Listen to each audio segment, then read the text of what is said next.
Those of you that I don't know, my name is Lauren Harris. I am the Assistant Director for Training and Development, and I sit within Central Human Resources and Organization and Employee Development. And I'm excited to spend a quick 25 minutes here with you unpacking the Thomas-Kilmann Instrument, which is one of our go-to models for how we can navigate conflict, understand our conflict style, and then start to kind of adjust our style accordingly to meet different scenarios or different needs. How many of you on this call love conflict? Yeah, it was a trick question. Now, the thing is, though, conflict, Eva, great, love it, love that you do. The thing about conflict is that it's inevitable, right? Conflict is a part of life. Conflict, honestly, disagreements, like challenges, it's actually how we innovate. It's how we move to higher levels of productivity. It's how we can kind of like shift and modify our approaches, our understanding of the world around us and the people within that world. So being able to navigate conflict, both really low levels of conflict, like your annoying, Comcast representative, to really high levels of conflict, maybe between like our family units or even in our organization. It's a really critical skill set that I encourage us to lean into and practice as much as we can throughout our lives. So Maggie, if you don't mind, I'm going to have your chat. She's going to throw in a chat the document for today's session, and it's just titled TKI 2025. Go ahead and just open that up, download that. You're going to need to save that to your desktop somewhere, and then open that up. And I'm just going to get you into this pretty quickly. So I'm going to give everyone just about 30 seconds or so to open that up. And then it'll ask you to save it.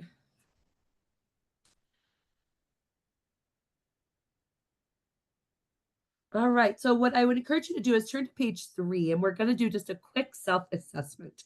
So each statement below gives kind of a different strategy for dealing with conflict. I do want to say that there's not really more effective or less effective strategies through the Thomas-Kilmann instrument. There's just more effective and less effective times to use certain strategies, right? So there's certain strategies that are more applicable and will alleviate the tension quicker in certain situations. And then there are some strategies that will probably escalate it. So what I want you to do right now is just be as honest as possible while you're going through. Great. Maggie, would you mind chatting that document one more time? We just had someone just join in. Welcome, Kim. So excited to see you. Go ahead and be as honest as possible. You don't do yourself any justice by, not being honest. Let's have a high level of self-awareness. There's no right or wrong answers here. These are just good to explore where our natural conflict style lives. So on page 3, I'm going to give you about 2 to 3 quiet minutes. You're going to put anywhere from a 1 to a 4, rarely, sometimes, often, or always, next to the number for how frequently you actually behave, not how you should behave, but how you actually behave.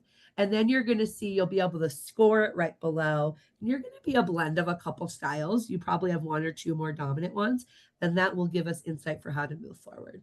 So I will hold some space now. Please go ahead and come off mute or privately chat me if you have any questions, and I'll bring us back together in about 2 to 3 minutes.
Give you about 1 more minute to go ahead and complete page 3. 1 more minute.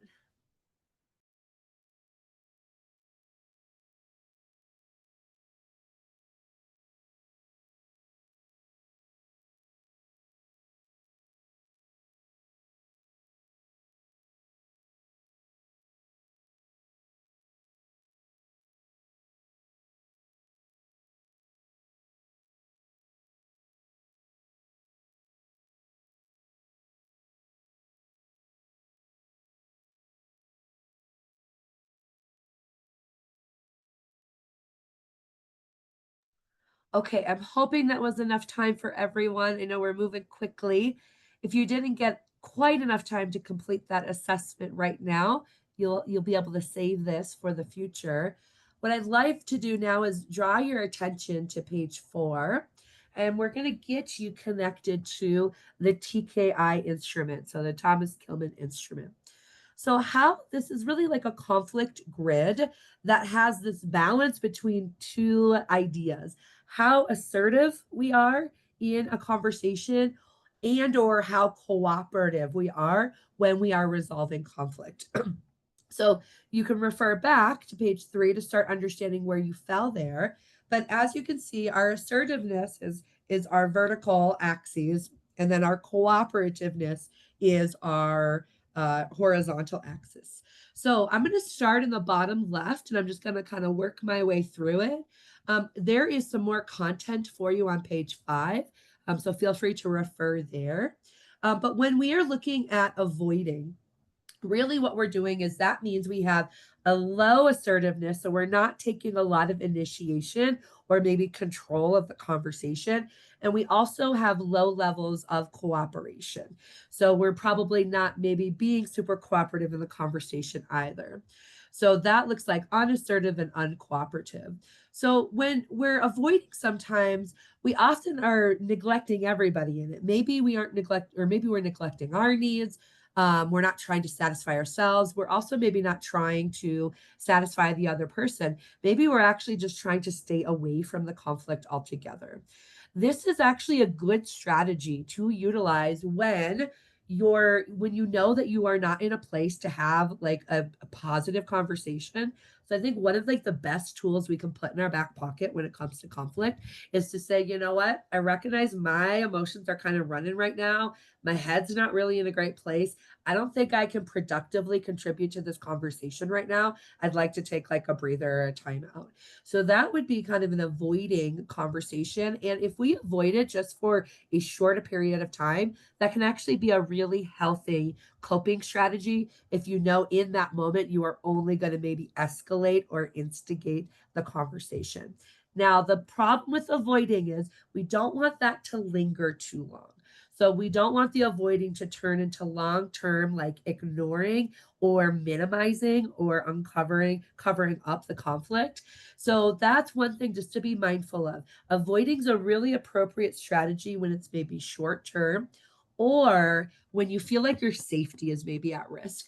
So if you're maybe trying to be a bystander, help with an intervention in a conflict that you're seeing externally in your environment, and then you realize as you start to maybe engage in it or get closer that the conflict is maybe too risky or could violate you personally from a safety and security perspective, that would be another appropriate time to use avoiding, particularly if you're not used to using avoiding, right? If you're used to kind of jumping in, or you like to engage, or you like to kind of facilitate through these processes. So avoiding is not a natural tendency for you. It's a really good skill set to use when safety's at risk or your emotions are flying high. You just want to be mindful that that doesn't last too long. Okay. If we then move to the right side of the bottom of page 4, now we have a low assertiveness still. So we're still on the bottom of that quadrant, but now we have high cooperative. So we're being really cooperative in it. Accommodating can look often like you're sacrificing your own needs or desires to meet the people on the other end of the conflict. So it's almost like a you lose and they win type of situation. Now, accommodating too much, certainly as you can already perceive, can maybe be less effective as an overall strategy, but there are actually plenty of times when accommodating is a really good tool to use in certain circumstances. So one is if the outcome is just not super important to you, but you know it's really important to the other person, that's a really good time to use the accommodating approach. You know what? I can relinquish my needs or values in this moment because they're not really important or they're not being violated, and I can see what's mattering to you is really much more important. So I'm going to kind of acquiesce and let this happen there. The other time accommodating can be a really important strategy is when maybe you don't know as much about the situation and there's some expertise in the room, or you're coming in like later into the conversation and you need to learn some information. So that might be holding back a little bit, being less assertive and being really cooperative to be like, tell me more, what's happening. I'm not even sure what my side of the stance is yet. Okay. So those are kind of our two lower levels as it relates, and I say lower like physically on the grid, lower. So when it comes to less assertive, and then what it can look like to be more cooperative or less cooperative. You all can probably already imagine some examples of when an avoiding would be an appropriate use and when an accommodating would be an appropriate use. You can always, you can already probably imagine when those would not be appropriate uses too, though, right? So this is what I want you to constantly be thinking about when we're going through this model.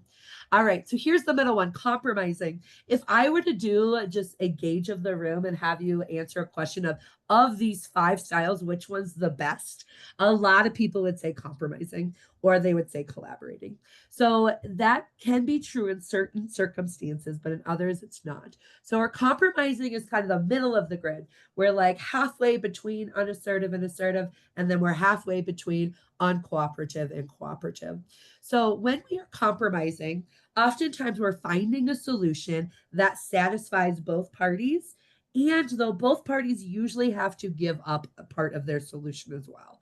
So maybe there's no winners in the conversation and maybe there's no losers. I don't love using that language. I just like to use it to kind of explore what we're talking about here. So just give me some grace with that.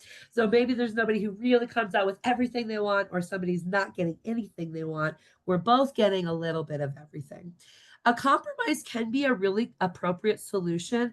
What I will tell you though, as a kind of a culture at CU, we compromise too fast. So that's the one thing I advise you just to kind of be cautious of. Compromise can be a really good outcome when we've actually taken the time to really deliberate. We've taken the time to understand what your purpose is, what my purpose is, what we're really trying to accomplish here. And then maybe we realize, okay, we can actually kind of combine these ideas and we can actually come up with a pretty good outcome for both parties involved. But oftentimes we're too quick to go to compromise. And so then we actually short circuit actual dialogue. And so that's my kind of cautionary tale for you is let's not short circuit dialogue to get to compromise too fast. Let's know when it's helpful to negotiate, when it's helpful to give a little and to take a little.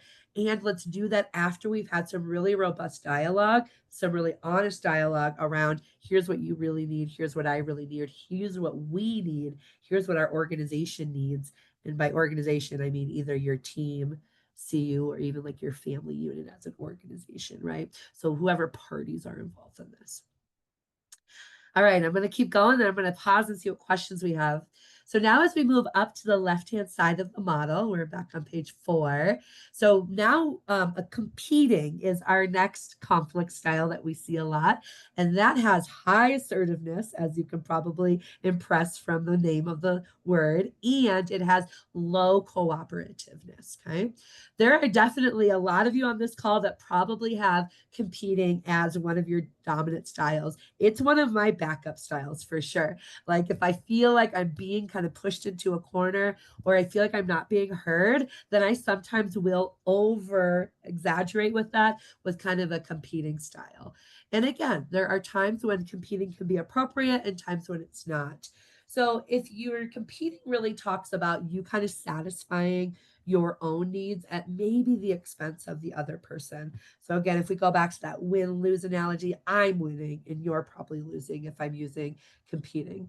So it's competition can be helpful again during like safety circumstances. So if there's, I always talk about like if there's, a fire alarm going off in the room and you're trying to be like a good leader, you're probably not going to take the time to be like, okay, everybody, how do we feel about the fire alarm going off? What inputs does everybody need? You're going to be like, put your stuff down and follow me out the building, right? And that can feel kind of like intense. But that's like actually a good example of when competing can show up is when you intentionally take charge to kind of like guide people to safety, or you recognize that there's an environment where people are not responding the way that they should, and they need someone to kind of delegate and to take that initiation to guide them. That's why it's high assertiveness and low cooperativeness. So I'm not going to verify and check in with you probably, but I'm going to make sure that we all get to a safe meeting spot. Now, when we do, you can probably imagine lots of times when competing is not like the most appropriate outcome. So if we're not in kind of like that safety type of situation or an emergency type of situation, then competing is probably one we want to be really mindful of that we're not overutilizing. When we want to be getting input, we want to be engaging in dialogue. We want to be mindful of other people's needs, even if they're contrary to ours. We probably want to use one of the other conflict styles, but the competing one can be really powerful during emergencies. Okay. And then finally, up at the top right hand side, the model on page 4, we have collaborating. So collaborating has high assertiveness and high cooperativeness. So we're trying to do both to balance it. Now, again, if I were to ask all of you what you think the best style is, most people will say collaborating, and then they say kind of compromising in the back end. Most of us like to think that we're collaborators too. If I don't have you do an assessment and I just have you like guess which one of these fives you are, often we naturally gravitate towards that because I think there's just an idea about it that seems appealing. Now, collaborating can be really helpful in a lot of situations. The goal in collaboration is to find something that satisfies everybody that's involved. So we would talk about that as like a win-win. Here's the downfall with collaboration, and it's a reality in our world at CU. Collaboration takes a lot of time. Collaboration takes a lot of time, it takes a lot of resources, it takes a lot of energy. And sometimes we don't have the time, energy, or resources needed to go through the full idea of collaboration. So if it's sometimes hard to get to meet both parties, right? Think about any like system policy that you don't love, right? If we want to find like a collaboration where I get to modify the policy to meet my needs, while system still gets to uphold the integrity of the policy, those are probably going to be in conflict with each other, right? We often can't collaborate through those types of situations. Or even think about like a supervisor and an employee conversation where there's just two different ideas on either how to get the work done or how to spend the time or those types of things. And if the leader's like, we need to do it this way, and the employee's like, we need to do it this way, but we're trying to collaborate through that, we might just get stuck. We might not actually be able to move that. That might be a good time when compromise would come in, or we're just going to be spinning our wheels, wasting a lot of time trying to come to a collaboration when we actually can't collaborate around this type of conflict. So when you have time, when you have resources, or when something is like really, really important and really long term, those are good indicators to use collaboration. When you have to make a quick decision or when you have competing priorities around a decision, collaborating is probably not the best conflict approach. All right. So there's your model. I'm going to take a quick pause. I would love to hear some questions. I know there's some things here in the chat. So I'm just going to come. Oh, perfect. It looks like we're just rechatting the document. Wonderful. Um, let's see. So I got a question here. You suggested that competing is a likely top style for many people on the call. Can you expand on that? Is that a leader thing, a higher ed culture thing? I appreciate that. I might have said that too emphatically. What I know, when I mean from a competing that people probably like that style, is we have really passionate people that work here. And when we get really passionate people, sometimes that competing type of approach will come into play. If I were to guess, though, actually, and we could have people raise hands if we wanted, I would guess, and I'd love your all's input too, the number one style, probably at CU Boulder, at least for staff predominantly, would probably be accommodating. accommodating is probably the number one style that we see at the organization. And then I would see we can maybe see competing as maybe like a next backup style. And it's usually because it's driven by passion. And we're like, no, I care so deeply about this, and I'm unwilling to like waver on this because it's so like close to my heart. So that's kind of what I meant by that. So that was a great question. What other questions or comments do we have? And then I'm going to send you with a few to-dos for our time.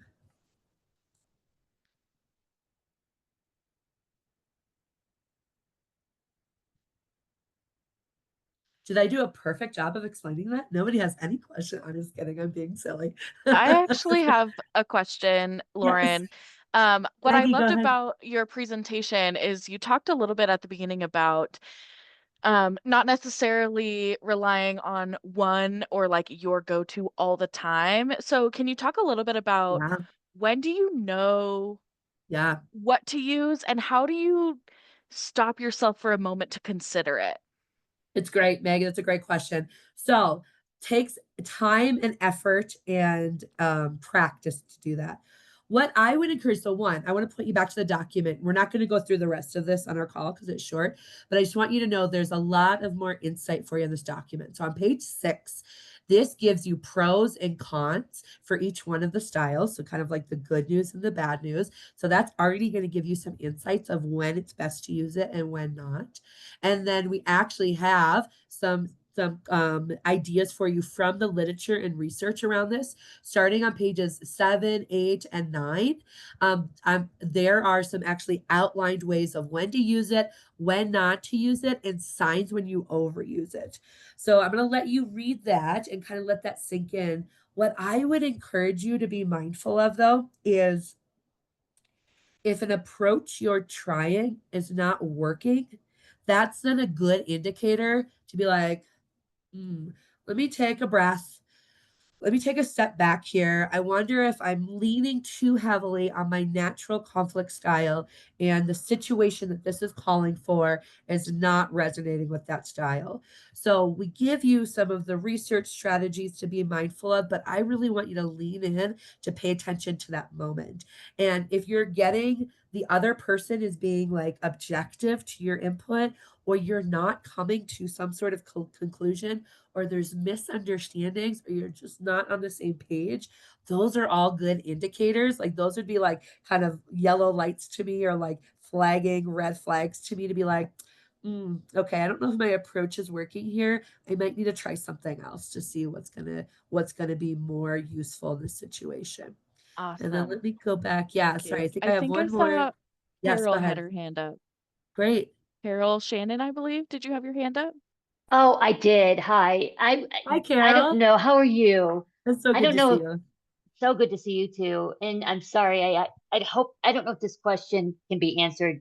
But I need to start a conversation based with the family of 6 people that have all these conflict styles. And I was wondering if there's a good sort of opener you can use when you need to. I'm usually the avoidant one, and but I'm the one that wants to start a needed conversation. So I'm just wondering if there's a way to start a conversation with people that you know are going to have lots of different conflict styles. So, I don't know if this feels too cheesy to you, but I honestly would not be afraid to show them this model. That's literally what I would do. I'd be like, look, y'all, it's very clear to me that we have very different approaches to how we navigate conversations and conflict here. And actually, the research shows that that is true and valid and real. And it can It's a be great really idea. helpful if we can be mindful of the different styles that also exist so that we can begin to kind of blend and flex our approach to better understand the needs of other people. And here's a framework we can do that from. The framework gives us a shared understanding, it gives us a common communication language, and it validates, like, oh, actually, this is why I feel this way. And oh, others feel different. So if that doesn't feel too cheesy, that's honestly what I would recommend doing. That's a great idea. That's it. Something Great. specific based on data. Thank you. Love it, Carol. Let's see. I'm gonna see if I can get to one more question here. Um, I'm going to go to the last one here. If someone's very avoiding and that they are not engaging with you to discuss the conflict, what do you do? Yeah, so that's a good question. I would need more context to decide if it's something that that you are unwilling to let go of, like if it's a relationship that you need to repair and it's a conversation that needs to happen, then honestly you might want to enjoy like the services from like Aunt Buds, and you might want to bring like a mediator in to try and get people to start chatting. You do need permission from them too, though. Like they're going to want to engage in that. If it's somebody that you don't care and you're like, you know what, I'm banging my head against the wall here and I can't get this relationship to work, and you're ready just to let it go, we don't have to hold on to relationships, y'all. Sometimes we outgrow them, sometimes we modify throughout them. So if it's not like a need, maybe that relationship has existed as long as it needs to, and it needs to go to bed. And if it's more of like a, supervisor supervisee conversation, then we have other tools. We have things like employee relations, my office. We can have performance conversations, things like that. So those are a couple different examples, but I need a little bit more specifics, but hopefully that gives you some ideas. Awesome. Well, thank you so much, Lauren, for your time today. This was such a wonderful presentation, and I loved that you got through so much content really quickly, and this document is going to be really helpful for so many people.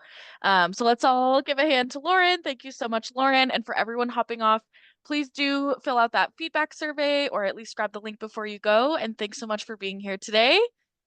Have a good one. Thank you all.